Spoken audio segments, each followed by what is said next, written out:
नमस्कार यहाँ सबैलाई। स्वास्थ्य संसारको नयाँ इनिसिएटिभ प्रोजेक्ट मेडलर्नमा तपाईहरु सबैलाई स्वागत छ। हामीले यस प्रोजेक्ट अन्तर्गत रहेर बेसिक मेडिकल साइन्सको विभिन्न सिस्टमको विभिन्न टपिकहरु इजी सिम्प्लिफाइड वेमा अझ एक्जामलाई रिभ्यू हुने तरिकाले एक्जाम ओरिएन्टेड भएर सिकाउने प्रयास गर्नेछौं र फाइनल्ली यो सबै टपिकहरुको ह्यान्ड रिटन नोट्स चाहिँ हामीले हाम्रो टेलिग्राम ग्रुप मेडलर्नमा राख्ने गर्छौं, जसको लिंक चाहिँ हामी डिस्क्रिप्सनमा हाल्दै छौं। तपाईहरु त्यहाँबाट जोइन गर्न सक्नुहुन्छ। र आजको मेरो टपिक रहेको छ ग्यास्ट्रोइन्टेस्टाइनल सिस्टमको बायोकेमिस्ट्री अन्तर्गतको फ्याटी एसिड सिन्थेसिस। र यो टपिकमा जम्प गर्नुभन्दा पहिला आज कन्टेन्ट के छ सर बुझौं। What is fatty acid synthesis, what is fatty acid, अर्को हुन्छ व्हाई इज इट इम्पोर्टेन्ट, अर्को भनेको what are the sources, de novo synthesis of fatty acid, fatty acid synthase. यो दुईटा चाहिँ आज हामी अलिकति ध्यान दिएर पढ्छौं। अथवा डेनोभो सिन्थेज भेरी इम्पोर्टेन्ट र अर्को भनेको चाहिँ यो फ्याटी एसिड सिन्थेज भनेको एउटा इन्जाइम कम्प्लेक्स जुन भेरी भेरी इम्पोर्टेन्ट, कहिलेकाहीँ सर्ट नोट पनि सोधिरहेको हुन्छ। र अर्को भनेको regulation of fatty acid synthesis. र फाइनल्ली सर्ट ओभरभ्यू अन के हुन्छ इलोङ्गेसन सिस्टम भन्ने कुराहरु भयो। अथवा हाउ द इलोङ्गेसन एन्ड डिस्याचुरेसन वर्क भन्ने कुरा पनि के गर्छौं हामी पढ्छौं भन्ने कुराहरु भइहाल्यो। त्यसैगरी अब without any delay let's jump into the content. हामी कन्टेन्टमा जम्प गर्छौं। फ्याटी एसिड सिन्थेसिस अघि मैले भनिहालेँ। यो जान्नुभन्दा पहिला व्हाट इज फ्याटी एसिड यो जान्नु जरुरी छ। It is nothing just a long chain of carbon and hydrogen with carboxyl group at the end. र यही कार्बोक्सिल ग्रुप जुन छ यसैको मद्दतले हामीले के भन्न पाइयो भन्दा यसलाई फ्याटी एसिड भन्ने वाला चाहिँ यो COH ग्रुपले गर्दा भन्न पाइयो भन्ने कुराहरु भइहाल्यो। त्यसैगरी अर्को छ हाम्रो वाइ फ्याटी एसिड किन चाहियो त हामीलाई भन्दाखेरि चाहिँ तीनटा कुरा भन्छु, धेरै भन्दिन। एउटा building block of phospholipids, glycolipids अथवा फ्याट्सहरु हाम्रो बडीमा, अर्को भनेको सोर्स अफ एनर्जी, अर्को भनेको डेरिभेटिभ अफ फ्याटी एसिड जे सर्भे चाहिँ के हुन्छ हर्मोनको रूपमा। किन भन्दा पोली अनसैचुरेटेड फ्याटी एसिडबाट बनेको हाम्रो आइकोसानोइड्सहरुको जुन ग्रुप छ त्यसमा चाहिँ हाम्रो प्रोस्टाग्ल्यान्डिन पर्छ, प्रोस्टासाइक्लिनहरु पर्छ, तिनीहरु चाहिँ के हुन्छ एउटा हर्मोनको रूपमा सर्भ गरिरहेको हुन्छ भन्ने कुराहरु पनि भइहाल्यो। त्यसपछि अर्को जान्नुपर्ने कुरा यसको सोर्स के हो त। एउटा हुन्छ इन्डोजिनस सोर्स र अर्को हुन्छ एक्जोजिनस सोर्स। इन्डो भनेको विदिन भित्रै हाम्रो बडीमा, त्यो भनेको चाहिँ भाया डेनोभो सिन्थेसिस भइरहेको हुन्छ। र अर्को भनेको एक्जोजिनस सोर्स, त्यो भनेको हामीले खानेकुरामा चाहिँ के हुन्छ खाने बाहिर डायट्री फ्याटबाट के हुन्छ हामीले पाइरहेका हुन्छौँ भन्ने कुरा भइहाल्यो। र आज हामी चाहिँ मेन फोकस गर्ने भनेको चाहिँ के हो भन्दा डेनोभो सिन्थेसिसको बारेमा धेरै फोकस गर्छौं। र यो डेनोभो भनेको चाहिँ अ न्यू बिगिनिङ, जुन हामी नयाँ बनाउने भन्छौं नि, भनेको एउटा चाहिँ सिम्पल मोनोमेरिक युनिटबाट कम्प्लेक्स हामी जुन फ्याटी एसिड बनाउने छ त्यसलाई हामी के भन्छौं डेनोभो सिन्थेसिस भन्छौं। र फ्याटी एसिड बन्ने दुईटा सिस्टम छ। एउटा हुन्छ de novo synthesis of fatty acid र अर्को भन्छ elongation and desaturation of fatty acid in the mitochondria and the endoplasmic रेटिकुलममा भन्छ। योलाई आज हामी त्यति धेरै ध्यान दिदैनौं। आज हाम्रो मेन मुख्य मुद्दा भनेको चाहिँ डेनोभो सिन्थेसिस हो। अब डेनोभो सिन्थेसिसबाट हाम्रो स्याचुरेटेड फ्याटी एसिड बनिरहेको हुन्छ भने यो इलोङ्गेसन र डिस्याचुरेसनबाट हाम्रो long chain fatty acid as well as के हुन्छ अनस्याचुरेटेड फ्याटी एसिड चाहिँ बनिरहेको हुन्छ भन्ने कुराहरु भइहाल्यो। त्यही भएर यो पनि इम्पोर्टेन्ट छ। तर हामी अहिले मुख्य के कुरा गर्छौं भन्दा डेनोभो सिन्थेसिसको कुरा गर्छौं। र अब हामी कुरा गरौँ द साइट, कहाँ यो रियाक्सन अथवा कहाँ चाहिँ यो हाम्रो सिन्थेसिस भइरहेको हुन्छ भन्दाखेरि चाहिँ लिभरमा मेनली, त्यसपछि किडनीमा, लङ्समा, मेमोरी ग्ल्यान्डहरुमा, एडिपोज टिस्युमा भइरहेको हुन्छ। र यो ठाउँमा कहाँ हुन्छ त भन्दा इन द साइटोप्लाज्म अथवा साइटोसोलमा भइरहेको हुन्छ भन्ने कुराहरु भइहाल्यो। त्यसपछि व्हाट आर द रिक्वायरमेन्ट भनेको चाहिँ स्टेप वाइज गयो भने पनि सजिलो हुन्छ। फ्याटी एसिड सिन्थेसिस गर्नको लागि हामीलाई चाहिने चाहिँ जरुरत चीजहरु के हो त भन्दा बिर्सनै नहुने कुरा acetyl coenzyme A the precursor for fatty acid synthesis. त्यसैगरी NADPH जसले कि रिडक्सन युनिटको रूपमा काम गरिरहेको हुन्छ, ATP सोर्स अफ एनर्जीको रूपमा काम गरिरहेको हुन्छ, र बायोटिन हुन्छ। बायोटिनले के हुन्छ क्यारियरको रूपमा काम गरिरहेको हुन्छ भन्ने कुरा भइहाल्यो। र एउटा यहाँ छुट्यो द्याट इज के हुन्छ भन्दाखेरि चाहिँ CO2 जुन हामीले के हुन्छ भन्दा बाइकार्बोनेटको रूपमा के हुन्छ HCO3 को रूपमा के हुन्छ पाइरहेको हुन्छ भन्ने कुरा पनि भइहाल्यो। CO2 चाहिँ यहाँ छुट्यो छ सरी। अब त्यसपछि गएर यो कुरा गर्दै गर्दा हामीले के नभुलौं भन्दा एसिटाइल कोइनाम ए कहाँबाट आउँछ भनेको त हामी सबैलाई थाहै छ। यो भनेको हाम्रो पाइरुवेट डिहाइड्रोजिनेस कम्प्लेक्सबाट भनेको हाम्रो पाइरुवेटबाट बनिरहेको हुन्छ। त्यसैगरी अर्को भनेको बीटा अक्सिडेसन अफ फ्याटी एसिडबाट बनिरहेको हुन्छ। त्यसैगरी क्याटाबोलिजम अफ के हुन्छ किटोन बडीजहरुबाट र के हुन्छ अमाइनो एसिडबाट पनि के भन्छ फ्याटी एसिडहरु बन्छ भन्ने कुराहरु भइहाल्यो। र अर्को ध्यान दिनुपर्ने कुरा एसिटाइल कोइन्जाइम ए के कहाँ बन्छ भन्दा हाम्रो माइटोकोन्ड्रियामा बनिरहेको हुन्छ, यो पनि ख्याल गरिराख्नु पर्ने कुरा भइहाल्यो। अब अर्को छ हाम्रो एसिटाइल कोइन्जाइम ए प्रिकर्सर भनिसकेँ मैले, र यो माइटोकोन्ड्रियामा बन्छ पनि भनिसकेँ। र तर हामीले फ्याटी एसिड सिन्थेसिस जुन भइरहेछ त्यो कहाँ भएछ भन्दा साइटोसोलमा भइरहेछ।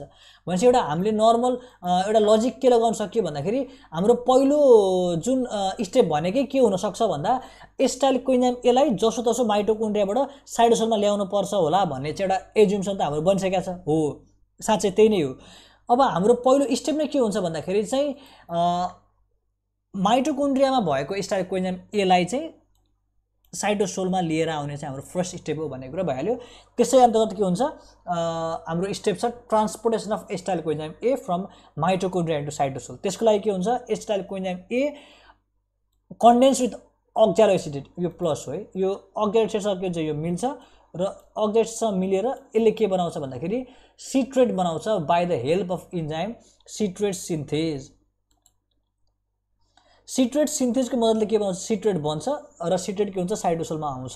किन भन्दा acetyl coenzyme A is not itself permeable, त्यही भएर हामीलाई यत्रो यो दुनियाँ नाटक गर्नु पऱ्यो नि त सिट्रेट बनाएर बाहिर ल्याउनको लागि। र सिट्रेट के हुन्छ साइटोसोलमा आउँछ र साइटोसोलमा आइसकेपछि दिस सिट्रेट के हुन्छ this get convert into acetyl coenzyme A and oxalo acid again by के हुन्छ एटिपी सिट्रेट लाएजले।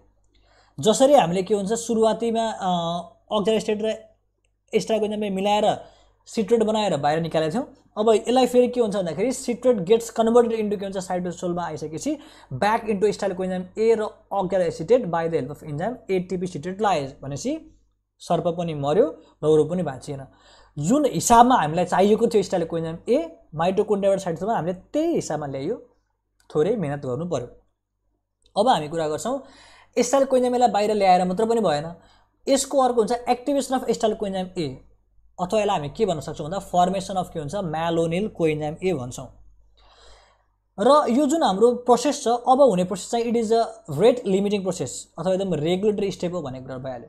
भनेपछि एसिटाइल कोइन्जाइम एलाई के हुन्छ भन्दाखेरि it is converted to malonyl coenzyme A by the enzyme acetyl coenzyme A carboxylase. भनेपछि के हुन्छ कार्बोक्सिलेसन रियाक्सन भइरहेको छ यहाँ।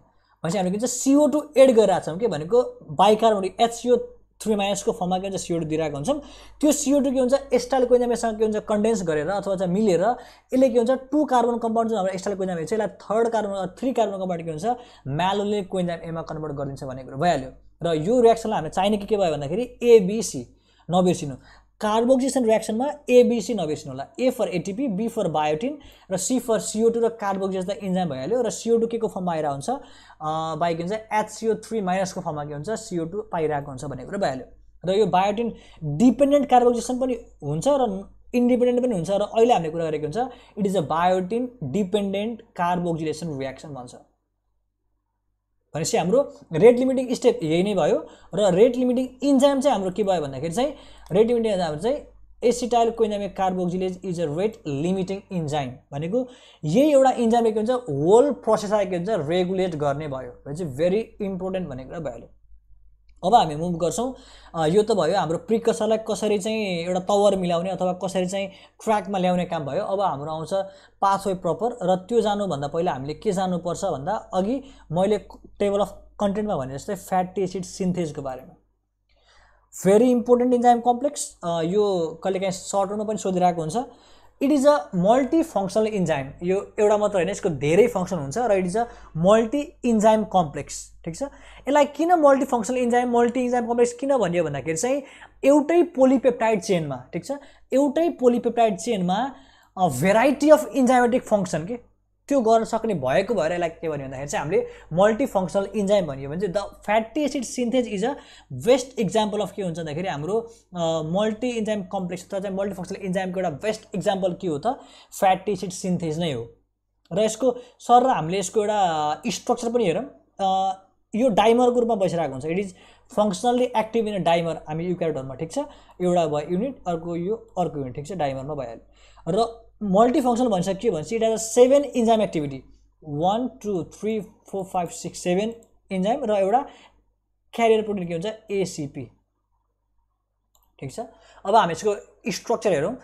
यसको स्ट्रक्चरमा हामीले तीनटा 1 2 3 तीनटा डोमेन अथवा युनिटमा डिभाइड गरेका छौँ। तीनटा डोमेनमा बाँडिएको हुन्छ। एउटा चाहिँ कन्डेन्सेसन डोमेन अर युनिट, अर्को हुन्छ रिडक्सन डोमेन अर युनिट र अर्को हुन्छ रिलिजिङ डोमेन अर युनिट भन्छ।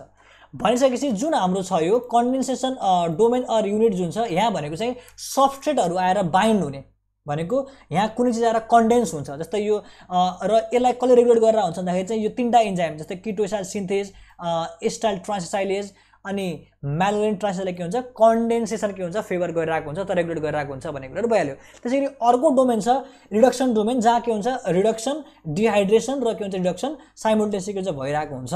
यहाँ के हुन्छ यी तीनटा यो डोमेनमा भएको यो तीनटा इन्जाइमले के गर्छ रिडक्सनमा र डिहाइड्रेसनमा के हुन्छ हेल्प गरिरहेको हुन्छ। र अर्को चाहिँ फाइनली रिलिजिङ डोमेन, त्यो भनेको थायोस्टरेज हो। यसले के गर्छ यो प्रोसेस भएर बनेको फ्याटी एसिडलाई के हुन्छ रिलिज गर्ने काम गरिरहेको हुन्छ। केएस भनेको किटोएसाइल सिन्थेज, एटी एमटी सबै फुल फर्म यहाँ लेखेको छ, हजुरहरू पढ्न सक्नुहुन्छ। र यही जुन हाम्रो यो इन्जाइमहरू छ र इन्जाइम र यो क्यारियर प्रोटिनलाई चाहिँ युज गरेर हाम्रो एउटा न्युमोनिक्स बनाएका छौँ। र यो न्युमोनिक्सले के गर्छ भन्दाखेरि हामीलाई यो होल प्रोसेस र प्रोसेसमा युज हुने इन्जाइमलाई चाहिँ एकदम अर्डरमा रिमेम्बर गर्न हेल्प गर्छ। र त्यसको लागि न्युमोनिक्स छ ATM transaction kit started refund of delivered in cash through ACP. जुन मैले यहाँ क्यापिटल लेटर दिएछु त्यो एकदम ध्यान दिनु होला, त्यहाँबाट चाहिँ हाम्रो न्युमोनिक्सहरू बनिरहेको छ कि। अब एटिएम भनेको चाहिँ हाम्रो एटिएम ट्रान्जेक्सन किटले चाहिँ जुन डेलिभर गरेको क्यासहरू चाहिँ एसिपीको मार्फत चाहिँ रिफन्ड गर्न थालेछ भन्ने कुरा नै हो, यसको अरू केही पनि होइन। र तपाईँले यो ध्यान दिनुभयो भने यहीबाट सबै जस्तै एटी, एसिटाइल ट्रान्सएसाइलेज, एमटी, म्यालोनिन ट्रान्सएसाइलेज, यसरी नै हरेक चाहिँ यो इन्जाइमहरू अथवा यो प्रोसेसमा युज हुने इन्जाइमहरू चाहिँ यो न्युमोनिक्समा चाहिँ ओगटिएको छ, समेटिएको छ भन्ने कुराहरू भइहाल्यो। र अब हामी चाहिँ पर्टिकुलरली पाथवे प्रपरमा जाउँ। अब हामीले अघि ल्याएको स्टाइलको इन्जाइम ए र अघि हामीले चाहिँ यसलाई एक्टिभेट गरेर बनाएको म्यालोनिनको इन्जाइम ए, अब यसको रोल आउँछ। अघि हामीले कुरा गरिसक्यो कन्डेन्सेसन युनिट जुन चाहिँ केएस एटिएमटीले चाहिँ रेगुलेट गरिरहेको हुन्छ भन्ने कुरा भइहाल्यो। त्यस्तै के हुन्छ भन्दाखेरि एसिटाइलको इन्जाइम ए र हाम्रो यो इन्जाइम सिस्टिनाइल एसएच यो मिलेर एसिटाइल ट्रान्सएसाइलेज भन्ने इन्जाइमको मद्दतले के गर्छ भन्दाखेरि यो एसिटाइल मोइटी जुन छ यसलाई इन्जाइम मोइटीमा ट्रान्सफर गर्छ। यो दुईटा मिलेर फाइनली के भन्छ एसिटाइल इन्जाइम बन्छ। जुन अब कन्डेन्सेसनको कुरा भयो भन्थे मैले, कन्डेन्सेसन भइरहेछ र कन्डेन्सेसनमा तीनटा इन्जाइम भन्थे मैले एटी, एसिटाइल ट्रान्सएसाइलेज, यो कुरा त तपाईँले देखिसक्नु भयो। त्यसरी अर्को हुन्छ म्यालोनिनको इन्जाइम ए र यो पनि के हुन्छ भन्दाखेरि चाहिँ एसिपी एसाइल क्यारियर प्रोटिन सल्फाइडल यो जुन ग्रुप छ योसँग कन्डेन्स गर्छ र यसले के बनाउँछ म्यालोनिल एसिपी बनाउँछ। र यो कसले काम गरेर हेल्प गरेर हुन्छ म्यालोनिल ट्रान्सएसाइलेजले, भनेको म्यालोनिल मोइटलाई के हुन्छ एसिपीमा के चाहिँ ट्रान्सफर गरिदियो र फाइनली बन्यो म्यालोनिल एसिपी। यो पनि अघि नै भने जस्तै कन्डेन्सेसन युनिटमा भएको इन्जाइम म्यालोनिल ट्रान्सएसाइलेजले के हुन्छ रेगुलेट गरिरहेको छ भन्ने कुरा भइहाल्यो। अब जुन हाम्रो यो दुईटा बने एसिटाइल इन्जाइम र म्यालोनिल एसिपी, यिनीहरू फेरि के हुन्छ दे गेट कन्डेन्स, यिनीहरू कन्डेन्स हुन्छ फेरि मिल्छ र कन्डेन्स गर्ने बेलामा इन्जाइम बाँकी रह्यो कुन, अब हाम्रो एटी र एमटी सक्यो, बाँकी रह्यो भनेको त केएस भनेको किटो एसाइल एसिपी सिन्थेजको मद्दतले, बिटा किटो एसाइल एटिपी सिन्थेजको मद्दतले यिनीहरू कन्डेन्स भएर यसले के बनाउँछ भन्दा हाम्रो बनाउँछ बिटा किटो एसाइल एसिपी। ल हेर्नुहोस् है कस्तो सिक्वेन्समा गइरहेको छ भनेपछि एटी एसिटाइल ट्रान्सएसाइलेज, एमटी म्यालोनिन ट्रान्सएसाइलेज र केएस के हुन्छ किटो एसाइल एसिपी सिन्थेज। र यो कन्डेन्सेसन जुन भइरहेछ यो युनिटको तीनटा इन्जाइमले के हुन्छ पुरा गर्यो भन्ने कुरा भइहाल्यो। र अब हाम्रो जुन छ बिटा किटो एसाइल एसिपी भनेको अब हामी कहाँ आयो भन्दा रिडक्सन डोमेनमा पुग्यो कि, भनेको त्यो फ्याटी एसिड सिन्थेजको जुन रिडक्सन डोमेनमा भएको इन्जाइमहरूले के गर्छ अब यसलाई फर्दर प्रोसेसिङ गर्न सुरु गर्छ। मैले सुरुमा भनेको थिएँ रिडक्सन हुन्छ, सुरुमा भनेको बिटा किटो एसाइल एसिपी छ भनेपछि यसलाई रिड्युस गर्नु पऱ्यो भने चाहिँ इन्जाइम के हुन्छ अभियसली किटो एसाइल रिडक्टेज हुन्छ। र रिडक्सन अघि मैले भनिसकेको थिएँ यहाँ माथि पनि कसले रिडक्टिङ युनिटको काम गरिरहेछ हेल्प गरिरहेछ भन्दाखेरि एनएडिपिएचले, भनेपछि यहाँ पनि त्यही भइहाल्यो वी रिक्वायर एनएडिपिएच रिडक्सन हुँदाखेरि। र एनएडिपिएच कहाँबाट आउँछ भन्दा एचआइपी सन्ट पाथवेबाट आइरहेको हुन्छ भन्ने कुरा भइहाल्यो। र अब के हुन्छ बिटा किटो एसाइल एसिपी रिड्युस हुन्छ इन्टु के हुन्छ बिटा हाइड्रोक्सी एसाइल एसिपीमा, अथवा वी कल इट बिटा हाइड्रोक्सी ब्युटाइराइल एसिपी। अब के हुन्छ अघि मैले भने जस्तै के हुन्छ रिडक्सन डिहाइड्रेसन रिडक्सन हुन्छ। अब डिहाइड्रेसनको पालो आयो भनेपछि यो कसले रेगुलेट गर्ने भन्दा इन्जाइम के चाहियो भन्दा डिहाइड्रेटेज, यहाँको डिहाइड्रेसन यो अथवा यो हाम्रो डेलिभर्ड इन क्यासको डिई यसले के गर्छ, यसलाई प्रोसेस गर्छ र के गर्छ, इनोल एसिपी बनाउँछ भन्ने कुरो भइहाल्यो। अब यसरी बनेको इनोल एसिपी फेरि के हुन्छ, फर्दर रिडक्सन हुन्छ बाई के हुन्छ, enol ACP reductase. Of course enol एसिपीलाई रिड्युस गर्नुपर्ने छ भने चाहिँ के हुन्छ, इनोल एसिपी रिडक्टेज नै काम लाग्छ। र अघि पनि मैले भनिसकेँ रिडक्सन जहाँ भइरहेछ त्यो एनएडीपीएच के हुन्छ, रिडक्सन युनिटको काम गरिरहेको छ भने चाहिँ के हुन्छ, वी रिक्वायर एनएडीपीएच। र यो कहाँबाट आउँछ, फेरि पनि त्यही एचएमपी सन्ट पाथवेबाट आइरहेको हुन्छ र दिस विल मेक ब्युटाइराइल एसिपी। ठिक छ, अब हामीले के बनायो, ब्युटाइराइल एसिपी पनि बनायो भनेपछि हामीले यत्रो पुरै फर्दर प्रोसेसिङ गरेर पहिला हामीले कन्डेन्सेसन डोमेनको इन्जाइमहरूको मद्दतले कन्डेन्स गरेर त्यसपछि रिडक्सन डोमेनमा भएकोले रिडक्सन डिहाइड्रेसन रिडक्सन गरेर फाइनली वी मेड ब्युटाइराइल एसिपी। तर भनिन्छ नि यो नअगाएको जस्तो क्या, ब्युटाइराइल एसिपी यतिकैमा खुसी हुँदैन। अब यो बनिसकेपछि के हुन्छ भन्दाखेरि यो थर्ड, यो फोर्थ, यो फिफ्थ र सिक्स्थ जुन यो रियाक्सन छ यिनीहरू के हुन्छ, दे अन्डरगो 6 साइकल। यतिकैमा अगाउँदैन क्या यिनीहरूलाई, किन हामी चाहिँ 16 अथवा हाम्रो चाहिँ एकदम 16 कार्बन कम्पाउन्ड एउटा फ्याटी एसिड बनाउनु परेको छ नि त, त्यही भएर के हुन्छ, यो त बिटलदा 4वटा मात्र भयो। ठिक छ, भनेपछि अझै के हुन्छ, 6 साइकल के नअगाएर फर्दर प्रोसेसिङ हुन्छ र फाइनल्ली थायो स्टोरेज इन्जाइम, अघि मैले भन्थेँ नि रिड्युसिङ डोमेनमा रिलिजिङ डोमेनमा भएको थायो स्टोरेजले के गर्छ, रिलिज गर्छ the 16 carbon compound fatty acid that is palmitate or के हुन्छ, पाल्मिटिक एसिड। 10 यत्रो हामीले दुःख गरेको फाइनल्ली एन्ड प्रोडक्ट के निस्क्यो त भन्दा, the end product by the de novo synthesis is the palmitic acid or के हुन्छ, पाल्मिटेड भन्छ। ठिक छ, यहाँसम्म त भइहाल्यो। भनेपछि हाम्रो प्रिकसर के थियो, स्टाइल कोइन्जाइम ए र एन्ड प्रोडक्ट के बन्यो भन्दाखेरि पाल्मिटेड बन्यो भन्ने कुरा भइहाल्यो। भनेपछि सम्झिनु भयो होला, कन्डेन्सेसन डोमेन त्यसमा चाहिँ कन्डेन्स हुने कामहरू भइहाल्यो, किटोसाइल सिन्थेज एसिपी सिन्थेजले, ट्रान्ससाइलेजहरूले, त्यसै गरी रिडक्सन युनिटमा आयो काम, रिडक्सन डिहाइड्रेसन रिडक्सन भयो र फाइनली के हुन्छ, रिलिजिङ युनिट थायोस्टरले के गरिदियो, रिलिज गरिदियो पाल्मिटेड। अब यो जानिसकेपछि अब हामीले यो रियाक्सनहरू त भयो, अब यसलाई रेगुलेट कसले गरिरहेको छ भनेर जान्नुपर्ने हुन्छ र त्यसको लागि चाहिँ we need to know about the regulation. र अघि पनि मैले भने जसरी रेगुलेट गर्ने की इन्जाइम भनेको एसिटाइल कोइन्जाइम ए कार्बोक्सिलेज हो र जुन अघि हाम्रो acetyl coenzyme A carboxylase convert भएको थियो into malonyl coenzyme A carboxylase, it is a irreversible rate limiting step नै हो र त्यही अन्तर्गत के हुन्छ, अब acetyl coenzyme A carboxylase rate limiting step हो भने यसलाई केले चाहिँ असर गर्छ, केले इन्हान्स गर्छ, एक्टिभेट गर्छ र केले चाहिँ के हुन्छ, हाम्रो इनिबिट गर्छ भनेर जान्नुपर्ने कुरा हुन्छ। त्यसै गरी मैले यहाँ दिएको छु, यतापट्टि प्लस प्लस भनेको यसले इन्हान्स गर्छ हो र यतापट्टि माइनस छ भने चाहिँ के हुन्छ, यसले हाम्रो इनिबिट गर्ने काम गर्छ भन्ने कुरा भइहाल्यो। र रेगुलेसनमा 3टा कुरा जान्नुपर्ने हुन्छ, एउटा हुन्छ कोभ्यालेन्ट मोडिफिकेसन, अर्को हुन्छ हाम्रो यसको डायट्री रेगुलेसन र अर्को हुन्छ हर्मोनल रेगुलेसन भन्छ। र कोभ्यालेन्ट मोडिफिकेसन भनेको केही पनि होइन, जस्ट आइदर इन्जाइम के हुन्छ फोस्फोराइलेसनले गर्दा एक्टिभेट हुन्छ वा डिफोस्फोराइलेसनले गर्दा कस्तो असर पर्छ भन्ने के हुन्छ कोभ्यालेन्ट मोडिफिकेसन हो। र acetyl coenzyme A carboxylase it is activated by के हुन्छ, डिफोस्फोराइलेसन। बुझ्नुभयो।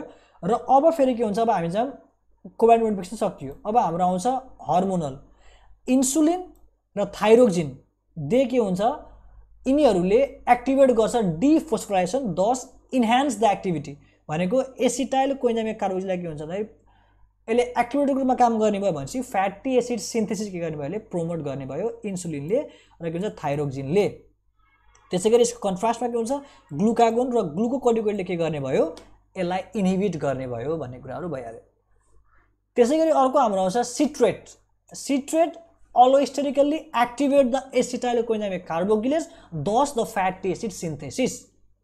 अब यहाँ ध्यान दिउँ है त, सिट्रेट भनेको जब हामी खाना खान्छौँ, खाना खाइसकेपछि हामी चाहिँ एकदम चाहिँ फेड हुन्छौँ नि, एटिपी हामीलाई एनर्जी पुगिरहेको हुन्छ, त्यति बेला के हुन्छ भन्दाखेरि हाम्रो त्यो आइसोसिट्रेट टिसिएको थियो नि जुन हाम्रो आइसोसिट्रेट डिहाइड्रोजिनेज भन्ने इन्जाइम के हुन्छ, इट इज इनिबिटेड फेड स्टेटमा। त्यति बेला के हुन्छ, हाम्रो सिट्रेट र आइसोसिट्रेट के हुन्छ, दे अकुमुलेट र citrate will enhance the activity of acetyl coenzyme carboxylase, thus the synthesis of fatty acid। भनेपछि के भयो, खाना खाएको बेलामा अथवा फेड स्टेटमा हाम्रो फ्याटी एसिड सिन्थेसिस हुँदो रहेछ। त्यस्तै गरी डायट्री कुरा त भइहाल्यो, भनेको एकदम तपाईँ फेड हुनुहुन्छ, एनर्जी फेड स्टेटमा हुनुहुन्छ, you will have fatty acid synthetic process, तर तपाईँ जब लो डायटमा हुनुहुन्छ अथवा स्टार गर्नुहुन्छ फ्याटी एसिड सिन्थेसिस हुँदैन। So this is all about चाहिँ हाम्रो how it is form and how it is regulated भन्ने कुरा भयो। अब हामी थोरै कुरा गर्छौँ elongation of the fatty acid चेन्जको बारेमा।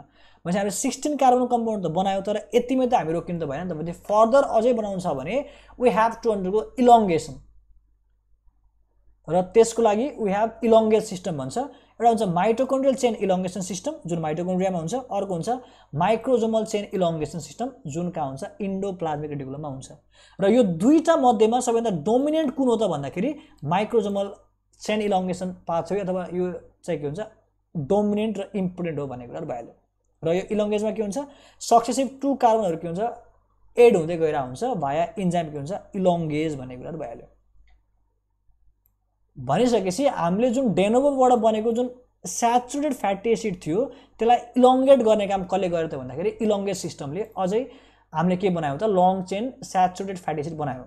त्यसै गरी अर्को हुन्छ हाम्रो अनस्याचुरेटेड बनाउनु पर्यो भने कन्टिन्युस के हुन्छ इलोङ्गेसन पनि हुनु पर्यो, डिस्याचुरेसन पनि हुनु पर्यो।